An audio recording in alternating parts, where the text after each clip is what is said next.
This time around, you asked the watch-related questions and I'm going to do my best to answer them. We're going to be talking about a lot of hot topics.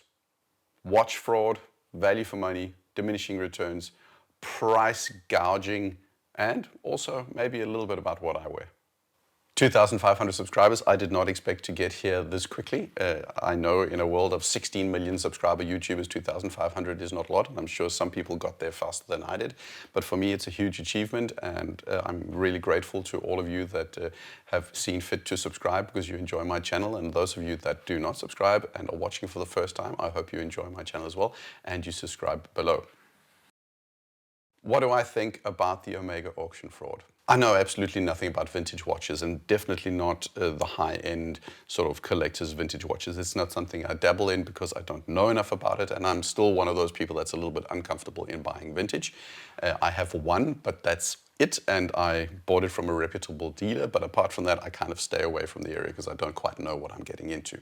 Having said that, I can talk a little about art forgery and what it means in the terms of vintage watches. First of all, I'd suggest you Google Salvator Mundi Leonardo da Vinci. There's a lot of interesting reads about it, and it's about fraud and the background between how art forgery actually happens. There's also a lot of books out there that are pretty interesting to read. So, if we talk about art, and I think it applies to watches as well, even people who are selling their watch have no interest in finding out that their watch is a fake. If you are there to sell, and I'm not saying people are going to cheat, but the incentive is if you're sitting there and you have a Vincent van Gogh in your backyard or in your attic, and you think it's a Vincent van Gogh, you have no incentive to have somebody tell you that it's not. So as far as possible, as a seller, the market will incentivize you to make sure and do everything you can to make sure it gets authenticated as an actual Vincent van Gogh.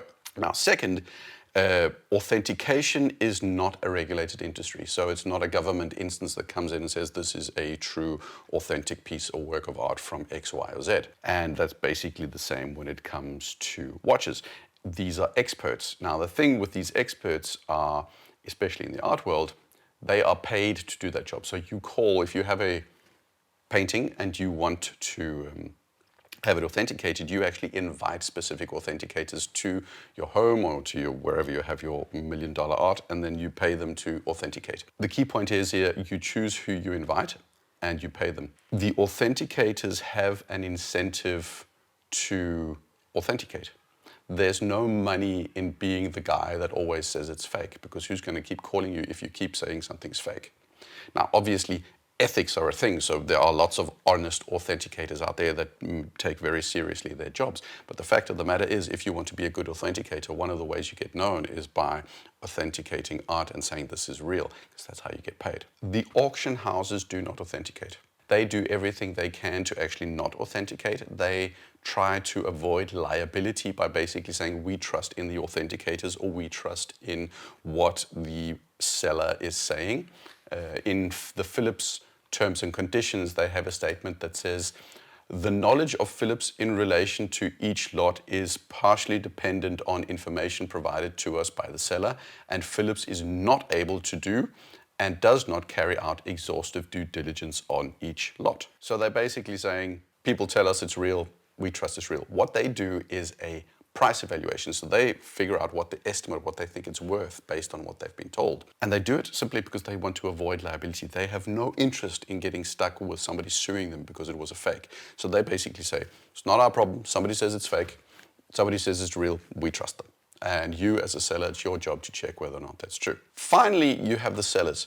The sellers actually don't really have an incentive to admit that they've been cheated or find out that something's fake. Because if they can just keep it in the back catalog, avoid embarrassment, and then to some extent go out and say, or not go out and say, but just stay there and then wait 15 years and then maybe, palm it off to somebody else without telling them that it's not authentic, that would ideally be in their interest. I'm not saying that's how all buyers, sellers, auction houses act, but the incentives across the line are there to cheat and lie and obfuscate. It's just there. And I would assume that those incentives are there in the watch authentication market as well.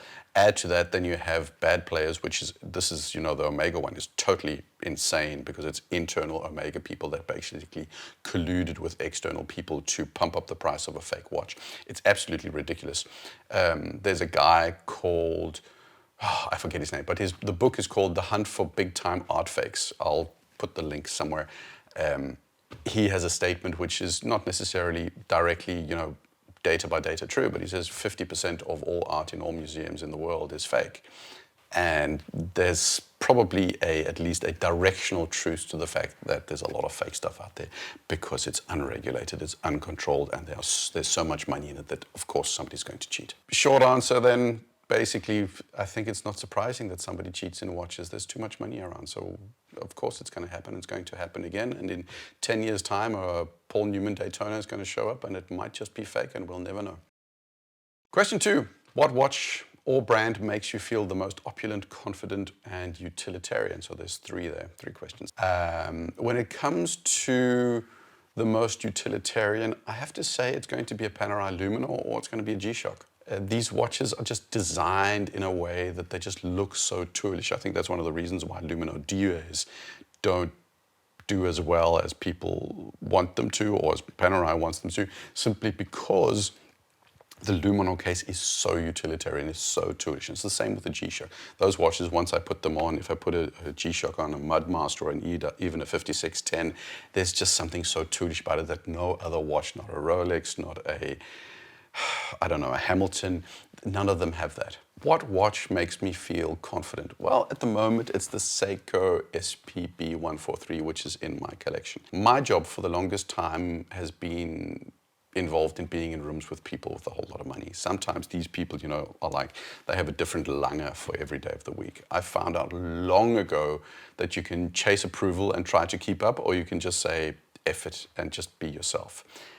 And that's why I always have a I don't care watch in my collection. And the Seiko, to me, just doesn't try to impress anybody. It literally doesn't care about being special or fitting in. And to me, that's just supremely confident in being able to just lean back and just be what you are.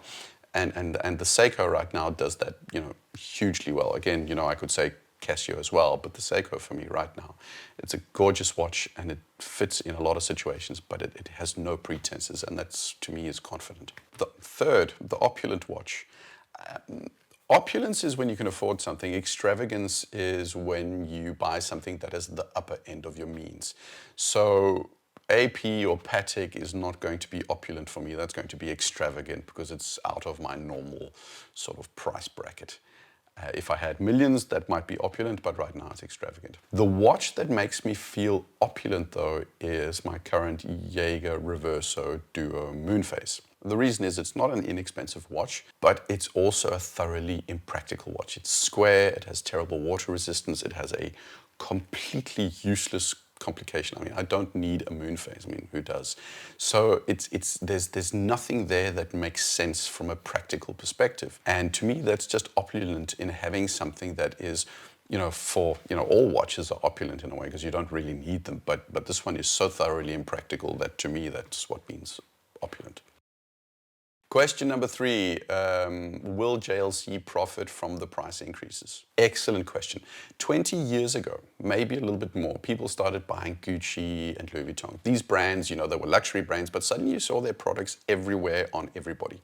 There were a lot of reasons for this, the economy and rappers singing about Gucci and other stuff as well. Gucci and Louis grew quite significantly because of this and because of this attention, but they also had 2 downsides. Number 1 was the new buyers were not buying the high-end suits and bags. They were buying the cheaper stuff. They would, they'd buy a Gucci belt or a Louis Vuitton wallet at, $200, $300 or $400, not the $2,000, $3,000 or $4,000 purchases that you could actually get in Louis or Gucci. The other thing that happened was the high-end customers started to leave. The ones that actually spent $2,000, $3,000, $4,000 a year or a month or whatever, they got turned off by these low-end customers also wearing their products. They went off and started buying Hermes instead and other high-end brands. Gucci and Louis, to some extent, were stuck with high volume but low value sales. And I think to some extent that's what happened to the watch market as well about 10 or so years ago. Rolex was always the I have arrived watch, but something shifted and more people felt felt that they could afford a Submariner in steel, a Datejust or a GMT. So they went in droves to Rolex and other brands. And this happened for a whole lot of reasons, China, rising incomes, lower interest rates, bubbles of all different sorts. All sorts of stuff happened, but I think that the demographic shifted. So if you see a normal distribution curve of the average income of a Rolex buyer, I think the tail end of the lower, relatively speaking, lower income got longer because more people started to believe that Rolex was accessible and actually acted on that belief. So the entry end is what has grown. At least the tail end of entry consumers has grown disproportionately more than the upper end. There are, of course, also more billionaires and millionaires in the world, but I think this tail end has grown disproportionately more.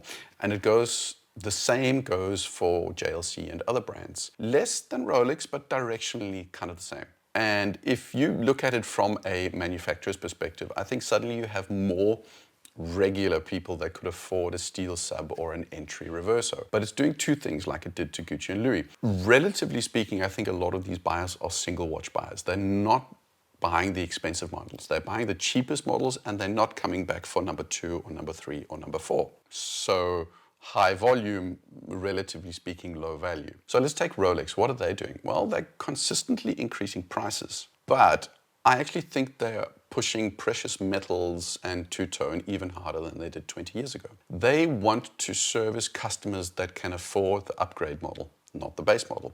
They want customers that can afford to come back for more watches, just like Gucci and Louis didn't want as many people buying their belts, but wanted the people that are going to spend 4, 6, 8, 10,000 a year on the high-end Louis models. JLC is going about this a little bit differently. They don't have as distinct upgrade paths as Rolex, because Rolex you can get a sub, then you can get the two-tone, then you can get the gold, and then you can get the platinum, right? You don't have that necessarily in JLC. So they have been more aggressive in just overall raising their prices. This is partially because of inflation, but I think that's secondary to the actual key goal of this. In the case of Rolex and JLC, they're betting on the same thing. Fewer people are going to buy Rolex and JLC. Rolex and JLC will be hit by people being upset by these moves. But the people that are going to be upset, the people that are going to buy less, are these tail-end customers, not the rich repeat business customers. At least that's what I think. They're totally fine with scaring off the masses who want one entry Rolex. They don't care if their brand is hurt with them, because their core customer, they hope, will happily pay a premium for having more watches that are not owned by the mainstream. I actually think it's going to be flipped around, sort of like it is with Patek already. I mean, Patek, you buy the gold watches and then you get access to the steel Nautilus in some ways. And I think that's going to be kind of the same way it works with Rolex and JLC. They want the high-end buyers to buy these upper, mid-range and expensive models so they can get access to the cheaper models. You buy a gold Submariner so you can get access to the steel Daytona. And that actually drives up the value of the steel Daytona even more, because once you have a steel Daytona, or let's just say in future a steel 5811, a steel 5811 is a surefire indicator that you can afford a whole lot more Pateks, because you probably bought, a Grandmaster Chime and a Gold Aquanaut and a Calatrava way before you even got access to the 5811 in steel, when that comes out. For JLC, I think it's a little bit more risky of a proposition than Rolex, just because JLC isn't a hype brand at the moment. But my guess is that they have enough core stable customers that will offset any drop off in this tail end of volume buyers by having a higher MSRP. At what price does diminishing returns kick in? Okay, this is something where I probably shouldn't blurt out a number confidently, but I'm actually going to blurt out, two numbers. Now one number and a range.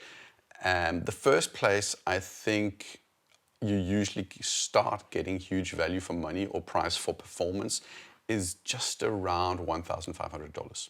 It should be cheaper, but everything is inflated for all sorts of reasons these days. At this price, you're not getting a perfect watch, but you're getting a lot of things that commonly don't kick in consistently below 1,500. And in your market, maybe 1,200 or 1,600. So as an example, at $1,500 in Seiko, you get the 6R35 movement. At $1,500, you get Sellita SW200s and sometimes even Sellita SW300s. You also start to see some pretty good ETA movements. You're not getting METAS certified movements, but you can potentially get COSC certified at that price range. What you are getting though is workhorse movements that are dependable, solid, and easily serviceable, with specifications that are up to task, 40, 50, 60 hours of power reserve, even more. Below 1,500, you're still getting the Seiko 4 movements or Chinese movements or Miyotas, and I'm not comparing Seiko movements to Chinese movements, but most of the movements in that lower end are going to be in a lesser league, and they're not necessarily as consistent. At $1,500, you'll still see stamped clasps instead of milled, but the clasps and bracelets you see on a Zin or a Seiko, again at $1,500, is pretty solid. You also get a higher degree of case finishing more consistently. Under $1,500, you get no bevel, no chamfer, you get plain bead or sandblasted cases or simply polished cases. Above $1,500, you start to see multiple finishes applied.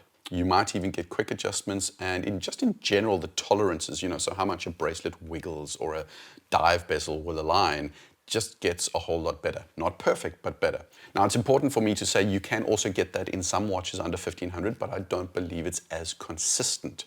Because at $1,500, you're hitting Seiko, you're hitting Zin, you're hitting Nomos, you're hitting Christopher Ward.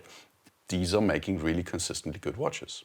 Now, going slightly up from there, you start to see some really, really strong value propositions, especially from brands that don't have a huge marketing budget or don't use a huge marketing budget, because more money goes into the watch. The CW12 is an excellent example of this. When I did the video, I hadn't actually had the watch in hand, but since then I have. And just to talk about how good the CW12 is, this is the Cartier Santos, and this is the Cartier Santos steel bracelet.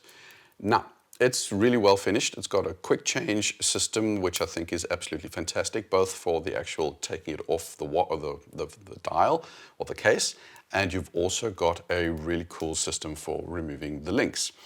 Then you've got the clasp closing mechanism, and there's three things. It's really, really, really well made, but there's a couple of things that you'll notice when you have it for a while, and that is if you run your finger over the actual clasp mechanism, it actually has a lip where it doesn't sit flush. It does in the one way, but it doesn't on the other, because that's where the closing mechanism is. So when you open it up, this little thing will be slightly above the other link. Now, is it a huge thing? No. It's really, really good, and I never really noticed it before. The second thing is there's a gap, and that's because it's flexible, but there's a gap here. And second, it has a little bit of lateral play. Now, compare that to an AP Royal Oak. An AP Royal Oak, one, it'll sit completely flush. It just does. And two, there's zero lateral play. That thing just sits and there's never a gap. It sits perfectly. And that's down to tolerances, finishing, quality of execution, all kind of stuff. The thing with the CW12, specifically about the clasp mechanism, is it's better than the Cartier. Now, there's a whole lot of other things that I prefer on the Cartier, but this one little thing, CW has actually managed to do better than they do on a Cartier, which is a, let's say, $6,000, $7,000, $8,000 watch, where the CW12 is $2,000-ish, depending on the geography you're in. And the CW12 is not an AP, but it's definitely better than the Cartier at a significantly lower price, which is a huge achievement in terms of value. There are a lot of examples of that, and so $1,500 is my first number. My second number is somewhere between $6,000 and $8,000 and thereabouts. At this point, pretty much nothing above this level is better to a degree that justifies the price difference proportionally, at least. I know that's a statement, but before you have a meltdown in the comments now, here's just some data points. For $7,500 in the IWC Pilot Mark 20, you get 120 hours of power reserve, fully anti-magnetic COSC certified movement. Who above $8,000 does that better? Zenith has El Primero, but that's a party feature. The watch in itself is not better, and it even has a lower power reserve. It's not adding anything to the core base functionality. Another example. For $6,000, you get a Seamaster 300, which is METAS certified, 300 meters actual depth rating, helium escape valve, ceramic bezel, sapphire glass. It's polished, it's brushed, it's got all that stuff. You're getting a flawless 300 meter depth rating dive watch. No watch with 300 meters of water resistance above $8,000 performs better than this watch at its core function. The CQ from Glashütte is an amazing dive watch, but value-wise, compared to a 300M and a price difference of, I don't know, a couple of $1,000s on top, there's no contest. The CQ, excluding the special movement that you can't see, is not that much better. I like it more aesthetically, but it no way cost-wise that much more to produce and not worth that much more. Another example, the Lange und Söhne Odysseus. The clasp is this fold-over clasp with a ratcheting mechanism underneath that is activated by pushing down on the logo on the clasp. This watch costs, I don't know, 50,000 or 60 or even more. Now this, and this is not my watch, but it's a friend of mine's, it's the Glashütte CQ. I'm just testing it out. I'm going to be making a video on it. One of the few ones where I actually have the watch, but what's the kicker, right?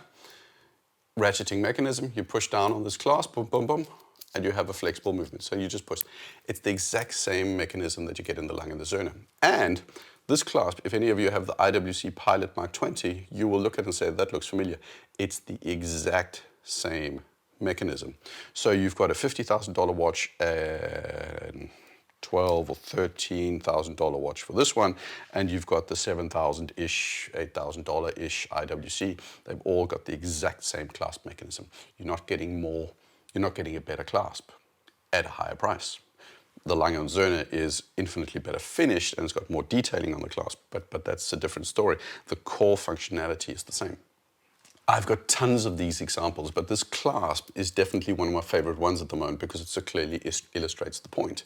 When you go above $7,500, you get precious metal cases, you get gold applied markers like the Rolex Submariner, you get the etching on the reho of the bezel of the Rolex, you get hand finished and engraved movements, you get lacquered dials. You don't get that on the IWC, which I just mentioned. You get some of it on an Omega Seamaster. You get better looking watches, potentially over $8,000. But the cost to implement those extra features on the CQ, the 50 fathoms or whatever, get translated into a significantly higher profit markup on the MSRP. There's just more margin there when you get above $8,000. Now, should the $8,000 be $6,000 because everything's expensive at the moment? Absolutely. But when you get above $6,000 to $8,000, that's definitely where those diminishing returns kick in. The only place where I don't actually think that's the case is when it comes to complications. And it's mainly down to two things, and the one thing is, of course, when you get above $8,000 and you've got complications, you usually get a whole lot of engraving and stuff like that, which is far more intricate. And again, that doesn't quite offset in value because yes, somebody did it by hand, but they're taking a premium for it. The place where the premium is still, let's call it linearly justified, is movement thickness. Below $8,000, you're still getting a whole lot of what do you call them, modular movements, and they just add on. You get these thick bricks of watches, especially if you're looking at a chronograph or a moon phase or a world timer, where above you've often got high-end manufacturers, making ridiculously thin movements, and that translates into a thinner watch.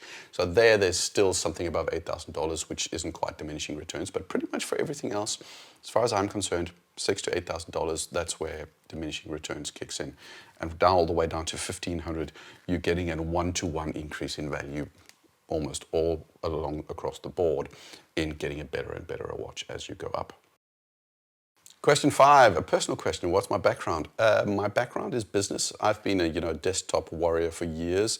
I've been in pharma, consulting, tech. For the last many years, I've held different executive and C-suite roles in companies. I work a lot with understanding business strategy and market positioning and product optimization and all that kind of stuff. And that's sometimes what comes through in the videos, because that's why I care about, and why I have opinions about whether Omega is doing well as a brand, because I look at it from that perspective. So usually I'd like to think that I have something coherent to say about stuff like that, because I kind of, on a day-to-day, I like tearing apart strategy and figuring out how to get that to work in a business.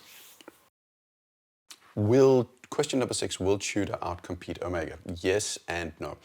Tudor has a very long way to go in terms of price and volume to get anywhere near Omega. So they're not going to surpass them anytime soon, if ever. But Tudor, at least right now, are hitting the mark in terms of giving the market what they like. They have a reasonably consistent product line. Everything's called the Black Bay, and I think that's a bit of a problem. But overall, they have been on a high for a while and have definitely outshined Omega for a good amount of time, at least as far as I'm concerned, in the press presence. I'll talk more about where Tudor is in another video. They have their challenges as well, but I'll say this. Tudor, like Rolex, isn't thinking about their competitors. I think their clearest rival is Longines, who are doing some really cool things, but Tudor is not worried about the competition. They're just focusing on themselves, and I think that's the right mindset to be in. Just be the best version of yourself, other than not trying to be better than somebody else. Question number 7, can Rolex be a good competitor to the Holy Trinity or the high horology end? Rolex is already a competitor to the Holy Trinity and have been for a while. I know that's a controversial statement, but hear me out. Rolex doesn't compete with Lange und Söhne one-on-one. Lange is for movement nerds and finishing nerds. It's the same with Patek. They have their specific kind of buyer. Patek is for old money nerds and complication nerds. Rolex doesn't try to compete in the space of complications or engraving or speciality, but Rolex competes one-to-one against Lange, Patek and AP on luxury. Again, hold your horses before you tell me I'm wrong. I might be, but just let me explain my reasoning. So, the Rolex Submariner is about $10,000. The most expensive non-jeweled Rolex, I think, is something like a platinum day-date, $65,000-ish US. Now compare that to a steel 5811, that's $70,000. Or take it a step further, a Richard Mille is $295,000. So a Richard Mille is 5 times more expensive than one of the top 2 or 3 most expensive non-jeweled Rolexes. And I'm saying they're competitors. Yes, I am, because we're looking at these numbers like poor people that we are. Let's say you have a net worth of $1 million. Let's ignore whether or not that million is tied up in mortgages and all that kind of stuff. Let's just assume you can take out that million and spend it on watches. Well, if you have $1 million, $10,000 for a steel Submariner, that's 1% of your net worth. You can get 100 Submariners and then all your money is gone, 100 Submariners. Now, look at John Mayer. John Mayer apparently has a net worth of $70 million. One Rolex day-date platinum is 0.01% of his wealth. He could theoretically buy 1,000 platinum day-dates before his wealth is gone. He can buy 7,000 Submariners or something like that. Then we have a billionaire, any billionaire. A Richard Mille is 0.0295% of his wealth. He can buy 3,390-ish Richard Milles before the well runs dry. Even a person who has just $10 million, which is not an unlikely number for a typical Patek recurring client, he can buy like 150, 154, 153 platinum day-dates and 1,000 Submariners. When we look at a watch and we jump from $10,000 to $65,000, we see a watch that's 6 times more expensive. And then we see the Richard Mille, which is 29 times more expensive than the Submariner. We see a mountain. But when you have $10 million or $100 million, these are molehills. To a billionaire, a Richard Mille relative to their wealth is what a pair of Nike Air Jordans for $300 is to normal people or to us. But a Richard Mille to a billionaire and a Patek and a Rolex are negligible costs. Whether it costs $300,000 or $30,000 makes no difference to them. Either number is so infinitely irrelevant to them that it doesn't play into their purchasing decision. They only care about, do I like it? And do I feel it's exclusive enough? Rolex does everything it can to make sure that a platinum day-date is on par, exclusivity-wise, with anything Patek, AP or Richard Mille put out. Any rich person with a watch box that has a Richard Mille or a Patek 5811 is going to have a day-date right next to it. I guarantee you that. Any person that has a frosted gold Royal Oak chrono is going to have a rainbow Daytona right next to it. Rolex doesn't compete one-on-one with Patek, but any Holy Trinity buyer is also a high-end Rolex buyer, no question. These were all the questions I could squeeze into this video. Again, thanks a ton for your support. I hope you enjoyed this Q&A. Share your thoughts about my answers below, and also let me know if the format is something you enjoyed. Check out my other content if you haven't already, and as always, comment, like, subscribe. Cheers.